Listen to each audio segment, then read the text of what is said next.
Afternoon, everyone. I'm Caroline. I think everybody's joined who's going to join. We're just going to give you a bit of about this webinar today. So, some of the house rules. Today's session is being recorded. We won't go any longer than 60 minutes. Everyone is been automatically muted on entry. If you have any questions, could you use the chat box function? Some of you might have Q&A as well.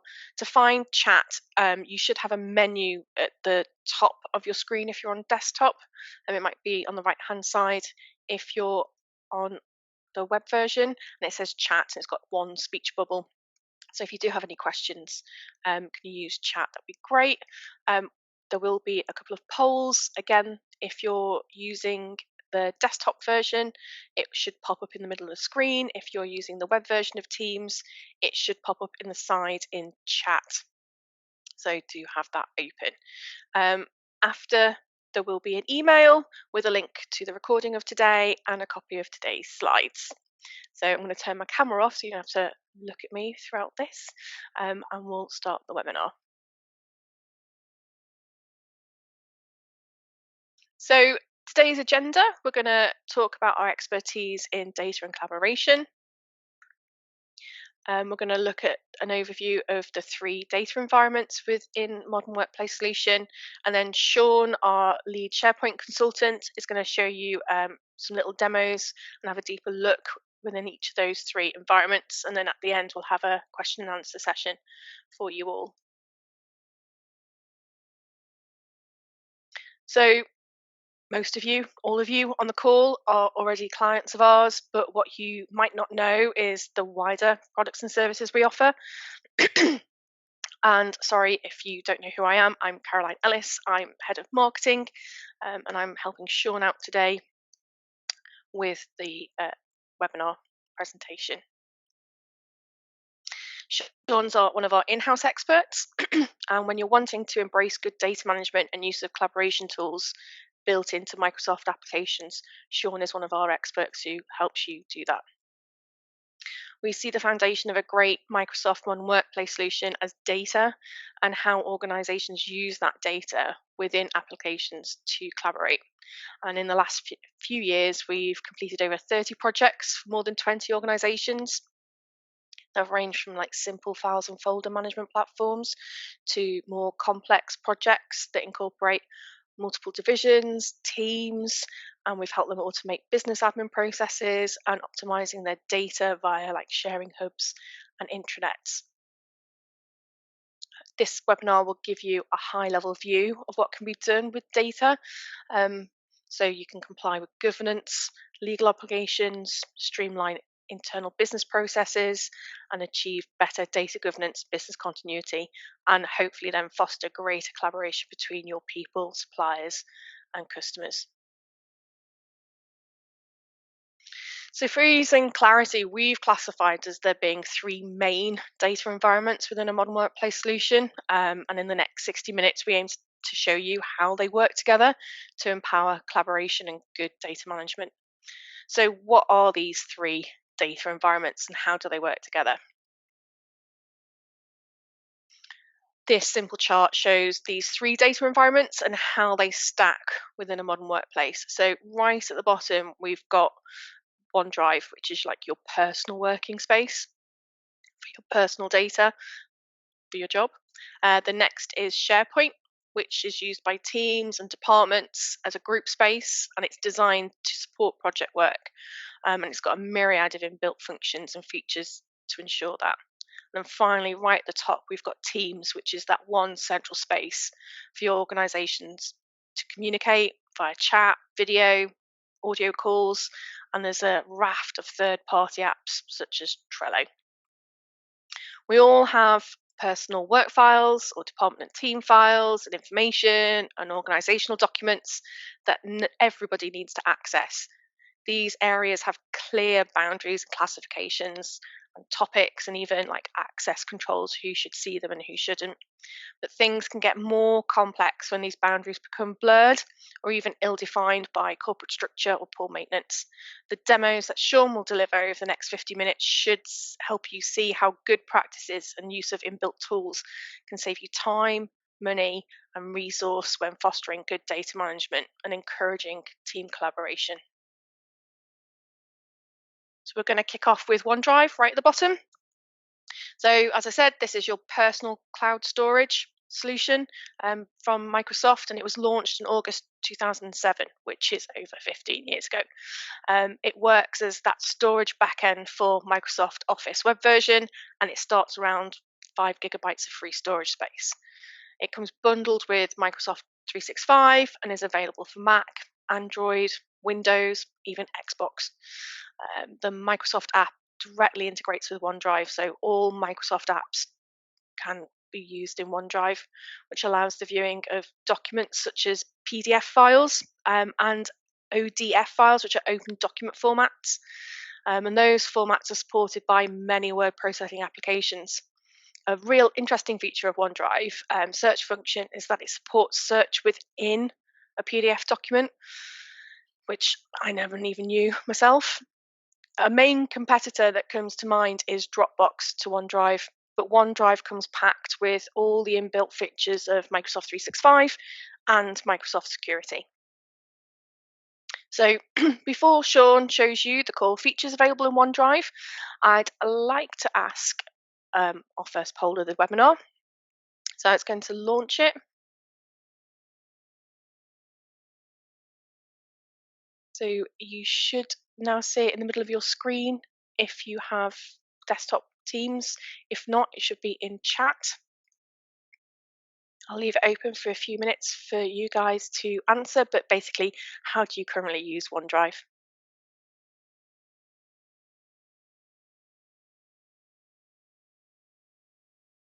So I'm going to close it now and you should see the results.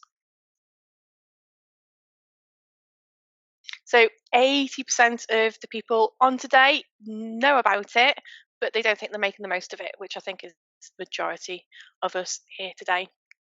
Thanks for answering those questions. So I'm going to hand over to Sean now, and he's going to show you some of the top features within OneDrive. Thank you, Caroline. So I'm just going to share my screen. Just before I start, I may sound a bit more mundane than usual. It's because I was hit with a lurgy overnight, but I'm just going to share my screen and just talk you through some of the features within OneDrive. Okay, so that should be sharing now. Can you see that, Caroline? I can definitely see it, so hopefully the rest of the lovely people on webinar can also see it. Perfect. As I've only got a short amount of time to talk about each service, these are going to be very high-level demos, so I'm only slightly touching on each of them. Should anyone want to explore any of these in a bit more detail, please reach out and we can arrange a free demo and cover these in more detail and explore how they might work for you. So OneDrive. OneDrive is Microsoft's cloud service that essentially connects you to your personal files. It allows you to create, store, and share your personal data from anywhere on all of your devices. As part of a modern workplace environment, OneDrive is really seen as your My Documents in the cloud. It can be configured to redirect your desktop, documents, and picture folders from your local device to OneDrive. So that's essentially a form of backup and retention. OneDrive is not the home for company data that needs to be controlled and accessed by numerous people within the organization.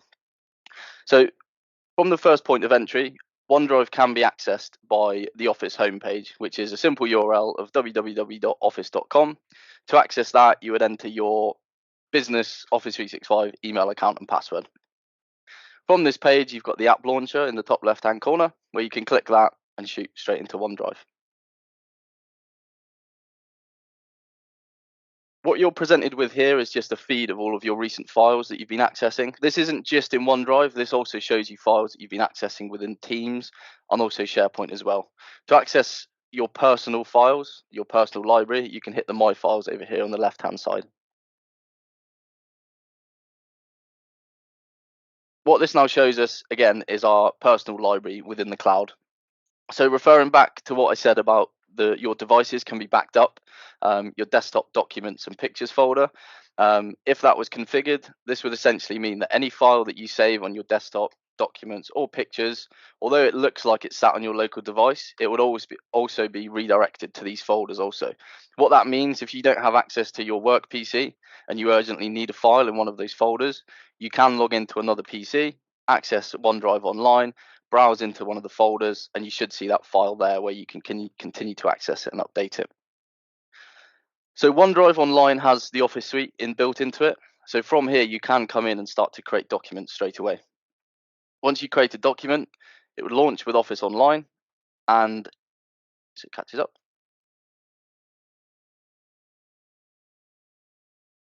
Sorry, this is slightly slower because it's our test machine. But once you create a document, it will open with Word online or any sort of Office application that you're opening with it online, and it will already save that document for you. So now that it's created, you don't have to worry about losing any of your files. Again, if you run out of battery on your laptop or something happens with it, you don't have to worry about losing that data because it's automatically saving it for you. From here, you can continue to update and edit your files while the system is continually auto-saving. OneDrive also has a co-authoring feature. So should it, for example, you need to collaborate on a particular file in here with a colleague, you can actually share that with them.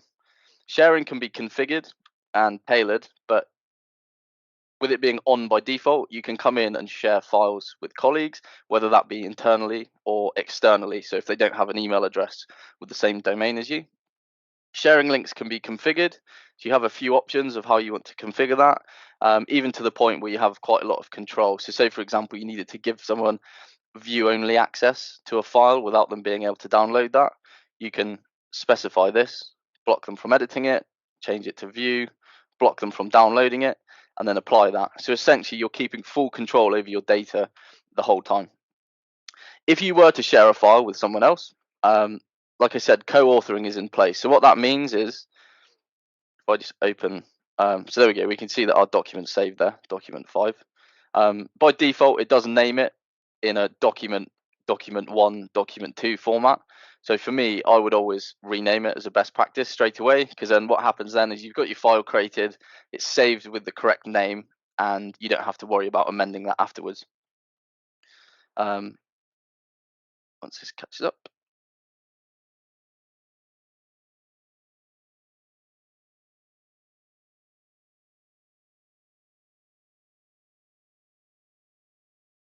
Okay, I'm going to come on to the collaboration. I'm going to show you the collaboration in SharePoint. Like I said, this is a test machine, so it's slightly behind, but it's the same. Oh, there we go. So as we can see here, I'm in the document twice, and it actually shows me in real time where I am from the other tab. So if I flick to this one, we can see that that's where my cursor is on the other document, and if I go to this one, that's where I am. So that is an example of how that would happen with other users. So if you shared a file, you get a little notification at the top here showing the initials of the user that's actually in the documents, and it will show you where they are on that file in real time, and it will continue to auto-save that document for you. Once you're finished, you don't have to worry about doing file save as or anything like that. You simply can just close the file. With OneDrive, you can also synchronize it to your PC. This is needed for it to redirect your local folders. What that looks like is when you were to open File Explorer, so this little yellow folder on your PC, which I think everyone's quite familiar with, you've got a OneDrive library visible here. So as we can see, all of this data is corresponding with what's in our OneDrive library, because that's essentially what it is. And by default, it's only showing them on your PC, so it's not actually downloading anything. So we've got a few different statuses here. The cloud status means that it's in OneDrive, but nothing is downloaded to our PC. Whereas the green ticks mean that if I were to lose internet connection, actually these files are available on my PC where I can then access them also. So say, for example, I need to go somewhere with it and I know I'm not going to have any internet connection and I need to edit a few of these files, I can proactively come into them, right click them, and opt to always keep them on this device. This will then download a local copy of that file to my device. If I were then to lose internet connection, I wouldn't be able to access any of these with the cloud symbol apart from this green one, where I can then make my changes whilst offline. And once I regain that internet connection, the changes will then merge back to OneDrive. To then avoid keeping these files on my device, I can then go back in and opt to free up space.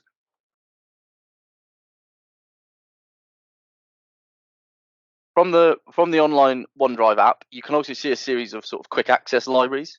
These are looking at your libraries within SharePoint and Teams, which I will come on to shortly.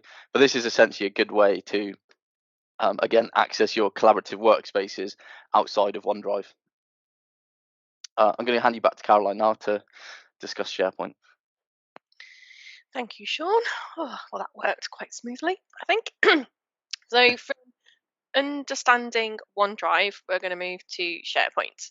So SharePoint first hit the market 21 years ago in 2001 and competes with other organizational storage platforms and applications such as Google Drive, WorkZone, Confluence, Huddle, Monday, Same Page, if you've heard of any of those. SharePoint is primarily sold as a document management and storage system, but the product is highly configurable and its usage really does vary between organization to organization. It natively integrates with Microsoft 365, and as of December 2020, SharePoint had 200 million users worldwide. SharePoint comes in 5 different editions. There's standard, there's server, there's enterprise, and there's online version. The product encompasses a wide variety of capabilities, and most of which require configuration and governance, so some really sort of thinking before going ahead and using them.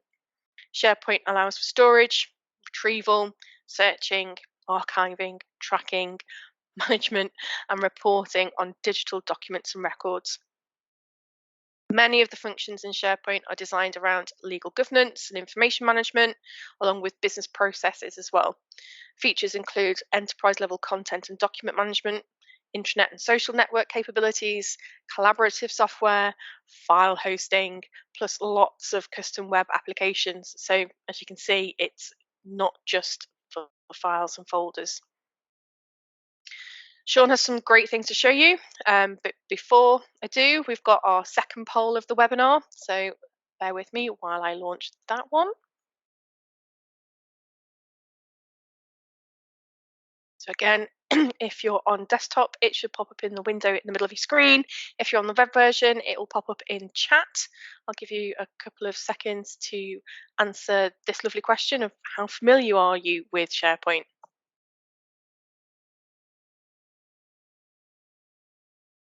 Okay, looks like everybody's answered, so I'm just going to close that chat and we can close that poll and we can see the results. So we can see that everybody's somewhat familiar, which I think most of us are nowadays, but I know from my personal use that sometimes it can get quite overwhelming when where it goes, what it does, and what's new to it. So I'm now going to hand over to SharePoint to Sean, SharePoint Sean, with what's new and the basics of SharePoint. Okay, thanks, Caroline. So I'll just share my screen again. Can you see that again? Yeah, it's all there for me. Great.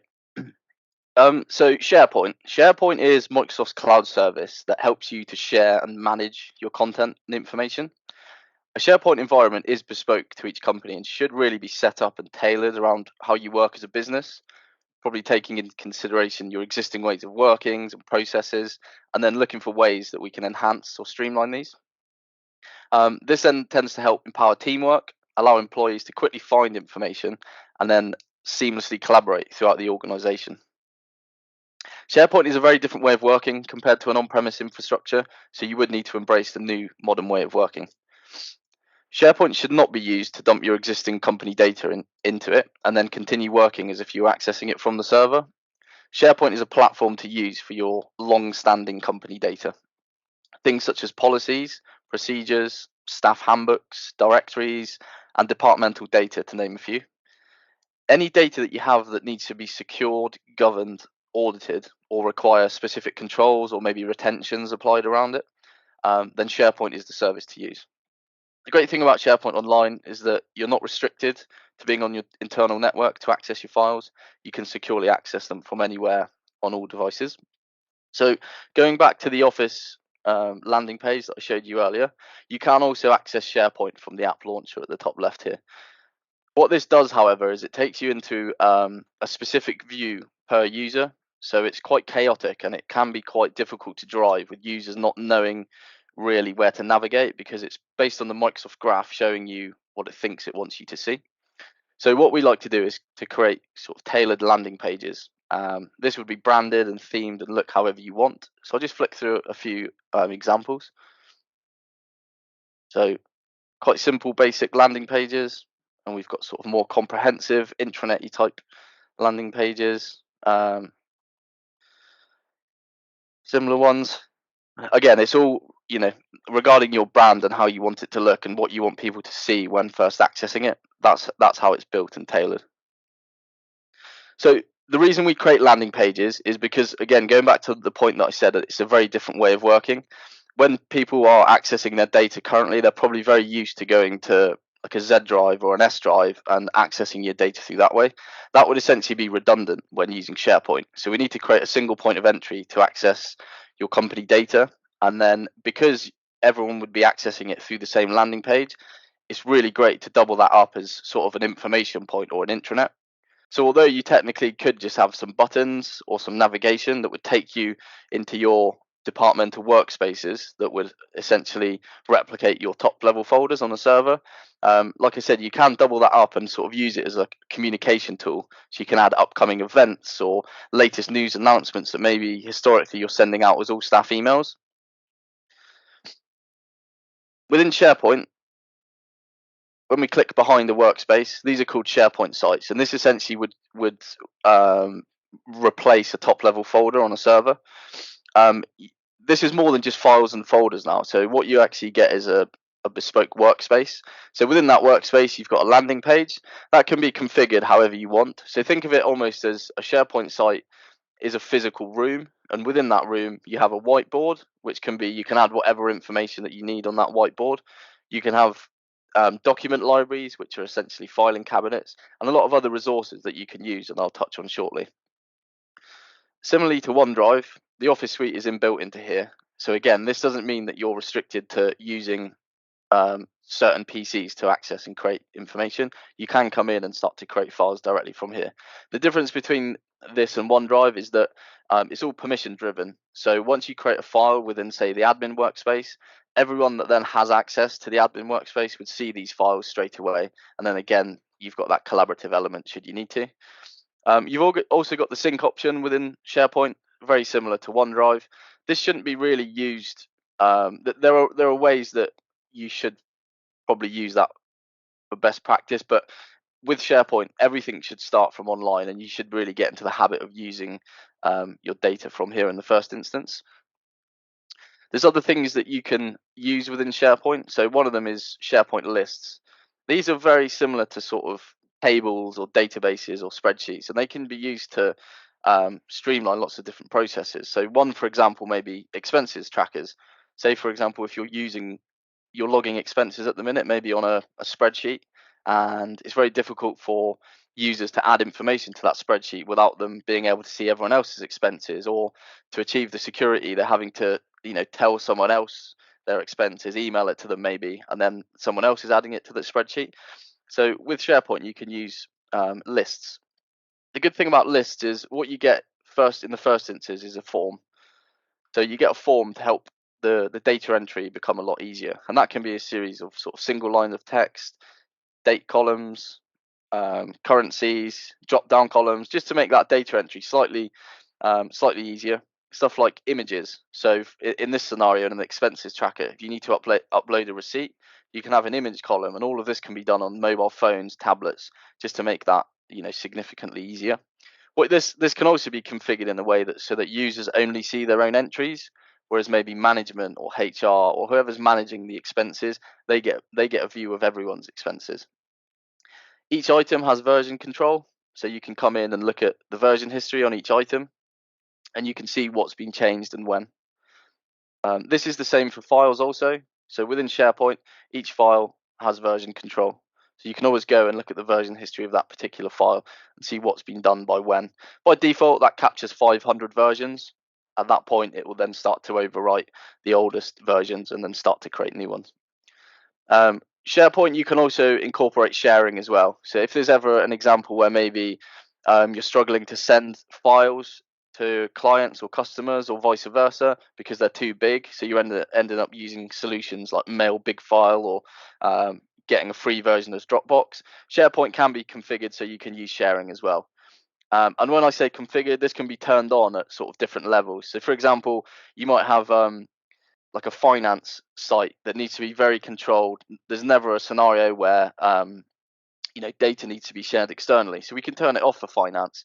But then you may have a training hub, and that works in a case where external users need to come in and view some of that training content. So without you having to download it, creating numerous versions of files and sending it back to them, you can utilize sharing, and it works in the exact same way as OneDrive. One of the new features within SharePoint is a document sort of classification system. So I'll quickly show you that.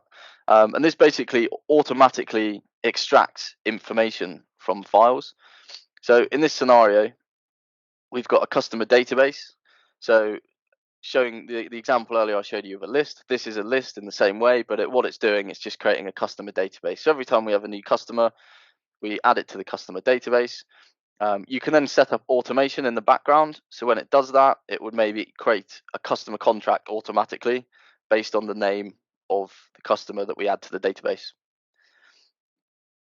Lastly, we've got SharePoint syntax, which is one of the new features. So what this can do is we can train it to identify certain documents. So in this example, quotes. Within that quotes, we need to extract the customer name from the quote and add it to a column here. What columns allow us to do is filter files based on certain properties. So for example, if I want to come in and look at all of the quotes for this customer, instead of hiding them away in a folder, I can come in and just filter it based on the customer that I'm looking for. What that will then do is get rid of everything else, and then I can come in and view all of that. So in terms of the sort of classification, this can be doubled up with modern templates either. So what we've got here on this new menu, because we only want quotes to be saved in this particular library, the menu can be tailored so it can't create any other type of document. So when you were to come in and create a new quote, this is what a modern template would look like. So we no longer have to go in and manually enter our customer information here. We've configured the template to actually look at our customer database.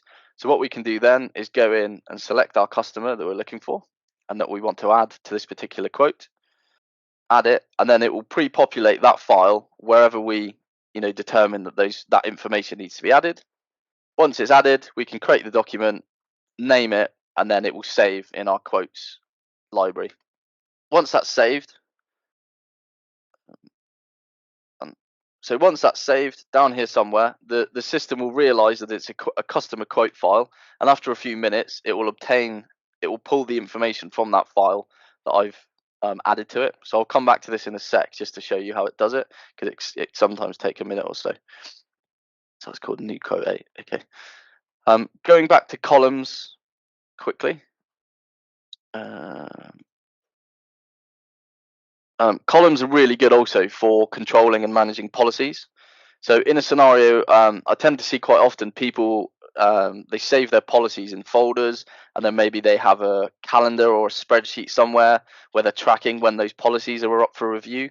And then on the back of that, if someone needs to update a policy, but it needs to be approved before it's visible to anyone else, then maybe you're sending it via email and just creating lots and lots of versions of those policies. So with SharePoint, you can really, really streamline that process.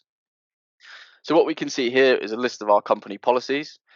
Again, with the columns, we don't have to hide these within folders anymore. On a server, the only way you've got to add some information about a file is to save it in a folder, name the folder what information is within that, and that's the only way you can do it. But again, with SharePoint, you can utilize these columns. So what I can do here, if I'm coming in and I'm looking for HR policies, again, I can come in, filter it, and then apply that, and then it will get rid of what I'm looking for. What you can also do with columns is you can add multiple bits of metadata to it. So for example, you might have a policy that actually is a health and safety policy and a HR policy. If that was a case on a server environment, you'd either have to duplicate the policy and save one version in each folder, or you would have to only have it in one folder. Whereas with SharePoint, you can tag it with multiple policies. So if I'm coming in and looking for different types, whichever filter I use, it will still show me the policy. Going back to the review process, you can add a review date also. So this binds a review date to the actual file. So you're not having to look somewhere else to find out when they're reviewed. It binds it here. So on that, you can come in and filter it to when they're newer to older and that kind of stuff. Or you can go one step further and actually create custom views. So what I've created here is on this drop down, this is basically the views that you can create, either personal views or shared views. So what we've done here is actually created a review calendar.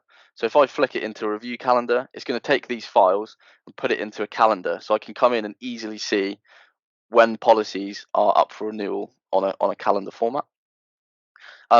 Lastly, you can inbuilt an approval workflow. So based on what I said earlier about sometimes people are emailing files around for someone to update it and then send it back and creating multiple versions of files. That can be done with permissions on SharePoint. So say, for example, if I come in and I need to update this particular policy, which is in a different language, once I make that change, it will update the file and save it. But what happens now is it will go into a pending state. So what this means is when people come and access the policy, they will only be able to see it in the version before I've made any changes. So now users with actually the approval permission can come in, they will be able to see the changes that I've made, and providing they're happy with it, they can then approve the document. Once it's approved, the changes will be published, and then everyone will be able to see those new changes, and we can quite easily see which ones are approved and which ones aren't. Just quickly going back to my example here. Oh, it hasn't actually done it yet. Again, because this is a sort of artificial intelligence technology, it can take a few minutes or so, but essentially what happens is, similarly to what I've shown you here, it will pull that information from that file and add it as a customer name without me having to manually add any properties myself. So that's kind of SharePoint in a nutshell. I'll hand you back to Caroline now to discuss Teams. Brilliant. Well, there's a lot in there from SharePoint. So from SharePoint's power, we've now got multiple uses that can come into play when you look at Teams. So Microsoft announced Teams to the public as a direct competitor to the program Slack, if you've heard of it, at an event in New York in November 2016, and was launched worldwide on March 2017. If you don't already use Teams, then in essence, it's a platform for video conferencing, real-time discussions, document sharing, and editing for companies and corporations. Overall, Microsoft Teams breaks down into 5 main components. You've got a team, which is like a virtual building where you can invite members to enter and collaborate. You've got the channel, which is an individual room within a team. That can be open to all team members or locked as invite only. And then administrators can create multiple rooms with themes such as operations, marketing, accounting, HR, whatever's suitable for your organization. And then finally, within a channel, you've got tabs where basically they allow you to pin like posts, files, applications to each channel. Tabs are not universal, so one channel may have different tabs from another. And eventually you've got your activity feed, which like connects all channels, like a hallway in that building. Sorry, that was my dog. So you can achieve mentions, replies, and other notifications associated with channels that you use. And then chat is those private chats between you and other team members.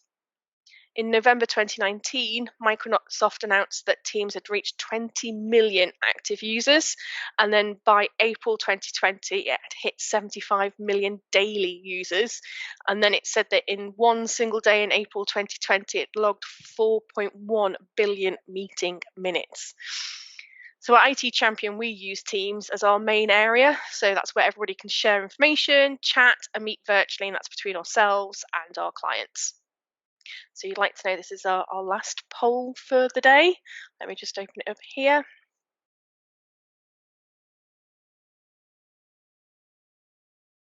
So again, it should either be in the middle of your screen or in chat.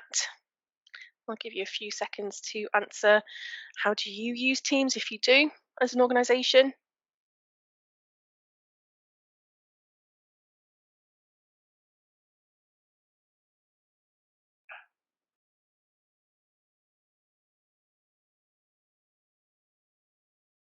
think everybody's answered. Let me just view the results. So 30% said use it for real-time communication and collaboration with colleagues. 10% use it for project management and task tracking, and 5% on document sharing. Majority, 55% of you, use it for virtual meetings and webinars, and it just looks like everybody uses it, as it is a pretty good platform.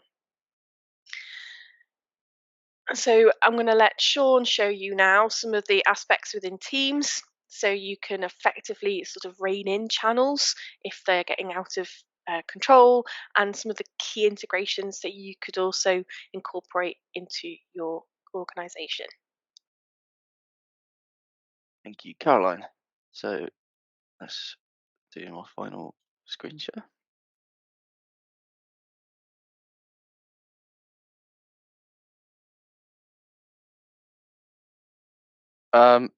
Okay, just quickly while that's shared, there we go. We can see that I wasn't lying.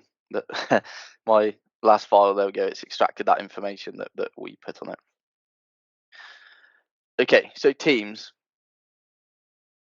So Teams is essentially the one-stop shop workspace for real-time communication and collaboration, meetings and file sharing. We've discussed OneDrive as a tool for personal storage, SharePoint as the platform for document and content management. So where does Teams fit in the picture? I've seen companies use Teams before for the main entry point for their company data, and that's fine. There's nothing wrong with that. It's all about understanding the different options that we've showed and going with what best fits for you as a business. When we're talking about Teams for collaboration, it does utilize a SharePoint side behind it for the file storage, but it just gives you a slightly more cut down version of it. My general rule of thumb is that if you're not needing to have regular communication about certain data, or maybe regular meetings about it, then SharePoint is probably a better fit. However, if you're needing to work on certain projects, for example, where you need to collaborate on project files with certain colleagues, take part in project meetings, and have a single point of entry for any of that project related communications, then Teams would, that would fit quite well. Most of the times, Teams would run alongside a SharePoint environment, as once you've finished with that particular project, you'll then likely need to archive the project data somewhere where it is accessible, controlled, and secure. This is then likely where SharePoint would come back into play. By default, anyone can create a team. Once created, they are the sole owner of that team and control access to it. This needs to be taken into consideration before you decide to sort of just pick up and run with Teams yourself, as data governance tends to spiral out of control relatively quickly. There's also no structured view within Teams that everyone sees compared to a SharePoint landing page where it gives everyone that shared view and they're all accessing it in the same way. I'll just run through some of the modules available within Teams. So Teams itself is an application, and exactly the same as OneDrive and SharePoint, you can access it from this app launcher or here. Most of the time when you're using Teams, you do get the free desktop installation, which is what is probably used more heavily, but it's the same thing. All the features that I'm showing you here, it's the same thing in the desktop app. So within Teams, you have your kind of menu on the left-hand side. This may look different to what I'm showing you compared to yourself, as this can be configured at a sort of organizational point of view. But what you've got first, you've got activity. That's just going to show you any notifications. Maybe if people have, tagged you in a chat or in a Teams group, something like that. That's your activity feed. There's not a lot going on for me in here because this is a test environment, but that's what you've got there. Secondly, you've got your instant messaging chat. So this essentially used to be Skype for Business. So you've got your personal messaging on a one-to-one basis, or even group messaging. You can message. You can create shared groups where it's just instant messaging. You can also message people externally. So say, for example, you were utilizing Teams and the organization was set to allow external communication. You could actually message me in Teams and I could message you back. Within each personal chat, you do have some stuff in here. I'll just flick back to this one. So you can share files with each other and look at activity in terms of kind of where they fit within the organization. But the idea of the chat is it is really just used for instant messaging chat, cut down having to send on lots of emails to each other. The next module we've got is calling. Now, this is essentially voice calling and video calling. So if you need to, providing you've got an internet connection, if you need to call your colleague or have a video chat with them, or even do that externally, you can voice and video call. You will need speakers and a microphone on your device, providing you're doing this, but you can also install this on mobile phones as well and essentially have, call people from that using the calling. Teams can be used as an actual physical phone system as well, but I'm not going to touch on that in this session. The next module we have is actually Teams within Teams. So what this essentially does is it brings a group of people together and it gives them a shared workspace with a whole other bunch of resources for communication and collaboration. So when I go back to the structure is slightly different compared to SharePoint. With SharePoint, you'd have a branded landing page and all of the the buttons and tiles and navigation menu would be really thought about and it would be set how you want it to be. Within Teams, everyone's kind of teams look differently, so it is quite tricky to have that you know structure that everyone's familiar with. But essentially, within each team, what you get is a series of channels. These are called channels because the idea of them is they channel communication and content about a particular subject. So in this scenario, we've got internal projects. So the idea of this team is for all of the members of Cloud Connect that are working on internal projects. This is their workspace. Now, some of them may be working on different projects, but there's no restricted data in here, so it doesn't matter if they see everything. So what we've got then is the general channel. So this is created by default, and it's just for general comms or files that maybe not related to something specific within the channel. And then outside of that, you have the ability to create other channels. So a scenario of where maybe channels would be used in an internal projects point of view would be for the different internal projects that you're running. So in this scenario, we've got a new CRM system project, a new office project. So these are essentially then your workspaces for those projects. So within the new CRM channel, first of all, we've got our chat feed. So this is where all our comms would be. We're not having to email each other and emails getting lost in our mailboxes. This is our channel for the chat about the new CRM system. We then have our files. So if there's any files that need to go or we need to collaborate on with our new CRM system, we have the files tab. Now, like I've shown you with OneDrive and SharePoint, and because this is leveraging a SharePoint site in the back end, you do have the ability to come in and again create documents from here. All of the co-authoring is in place, all the autosave like I've already showed you, and these would be here and visible for everyone within that team. You've then got additional tabs should you want to configure them. So maybe, for example, within your CRM project, you actually want some tasks that you can assign to people within that set due dates, and you just have a bit of a view over the progress of that project. You can add a planner and tasks, stuff like shared notebooks, wikis, videos, whiteboards is really configurable. There are a lot of third-party apps that you can use as well, but a lot of these tend to require an outside subscription with them. But there are lots of things that you can do within here. So that's the kind of default modules that you get within Teams. The next things I'm going to talk about are probably things that you've not seen before, but it's essentially a new system within Office 365, and it's called the Viva Suite. The idea of the Viva Suite is it's set up as an employee engagement platform. So going back to you need to work out what's the best fit for everything. It's about taking this into consideration also, because technically you could use Teams as your main communication points. So you could have a team maybe called FAQs, something like that, and that's the team that you use for everyone in the organization to come in and ask any questions that they need about the organization, and then people can respond within that team about that, and you can channel those comms as well. Additionally, you could use something called Viva Engage. This is rebranded. This is Yammer rebranded. So what it does, it gives you your own kind of feed in the initial instance, but it's based on a series of communities.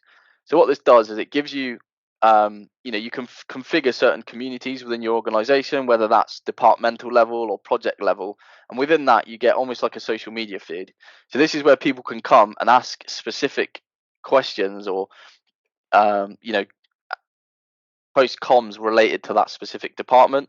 You can use it for discussions, questions, polls, praising. The idea of it is bringing all of those people together and giving them this engagement sort of communication feed for that. Again, this might not be a good fit for you if you're a small business and the actual Teams or the Teams chat might work better, but this is an option. The next thing we've got is called Viva Connections. So what this does is it brings your intranet into Teams. So this is an example of one of the sites that I showed you earlier, which is essentially our SharePoint environment.